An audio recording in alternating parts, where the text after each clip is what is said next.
30 লাখ লোকে এই অৰুণোদয় আঁচনিৰ ধন কালিৰ পৰা পাবৰ বাবে আৰম্ভ হ'ব।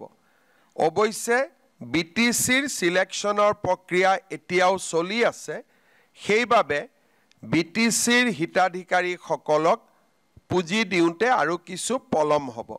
কিন্তু অহাকালি যি 30 লাখ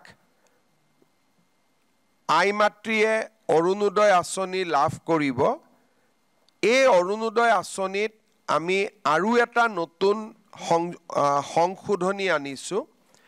আমাৰ যিবিলাক জীৱিকা সখী বাইদেউ আছে, গাঁৱত তেওঁলোকক কেতিয়াবা জীৱিকা সখী বুলি কয়, কেতিয়াবা পশু সখী বুলি কয়, কেতিয়াবা বেংক সখী বুলি কয়। আসাম ষ্টেট ৰুৰেল লাইভলিহুড মিছনত কাম কৰা কমিউনিটি কেডাৰৰ সকলো জীৱিকা সখী বেংক সখী বাইদেউক আমি ডিৰেক্টলি অৰুণোদয় আঁচনি প্ৰদান কৰিবলৈ সিদ্ধান্ত গ্ৰহণ কৰিছোঁ। ইয়াৰ ফলত বেংক সখী জীৱিকা সখী বাইদেউসকলেও তেওঁলোকে পাই থকা যি পুঁজি বা বেতন তাৰ লগত অতিৰিক্তকৈ আৰু 1250 টকা লাভ কৰিব। এই সিদ্ধান্তৰ দ্বাৰা অসমৰ 14,000 সখী বাইদেউ উপকৃত হ'ব। 30 লাখ লোকে এই অৰুণোদয় আঁচনিৰ ধন কালিৰ পৰা পাবৰ বাবে আৰম্ভ হ'ব। অৱশ্যে বিটিচিৰ সিলেকশ্যনৰ প্ৰক্ৰিয়া এতিয়াও চলি আছে, সেইবাবে বিটিচিৰ হিতাধিকাৰীসকলক পুঁজি দিওঁতে আৰু কিছু পলম হ'ব। কিন্তু অহাকালি যি 30 লাখ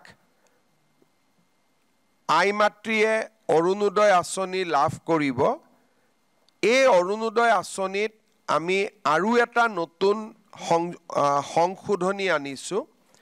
আমাৰ যিবিলাক জীৱিকা সখী বাইদেউ আছে, গাঁৱত তেওঁলোকক কেতিয়াবা জীৱিকা সখী বুলি কয়, কেতিয়াবা পশু সখী বুলি কয়, কেতিয়াবা বেংক সখী বুলি কয়। আসাম ষ্টেট ৰুৰেল লাইভলিহুড মিছনত কাম কৰা কমিউনিটি কেডাৰৰ সকলো জীৱিকা সখী বেংক সখী বাইদেউক আমি ডিৰেক্টলি অৰুণোদয় আঁচনি প্ৰদান কৰিবলৈ সিদ্ধান্ত গ্ৰহণ কৰিছোঁ। ইয়াৰ ফলত বেংক সখী জীৱিকা সখী বাইদেউসকলেও তেওঁলোকে পাই থকা যি পুঁজি বা বেতন তাৰ লগত অতিৰিক্তকৈ আৰু 1250 টকা লাভ কৰিব। এই সিদ্ধান্তৰ দ্বাৰা অসমৰ 14,000 সখী বাইদেউ উপকৃত হ'ব।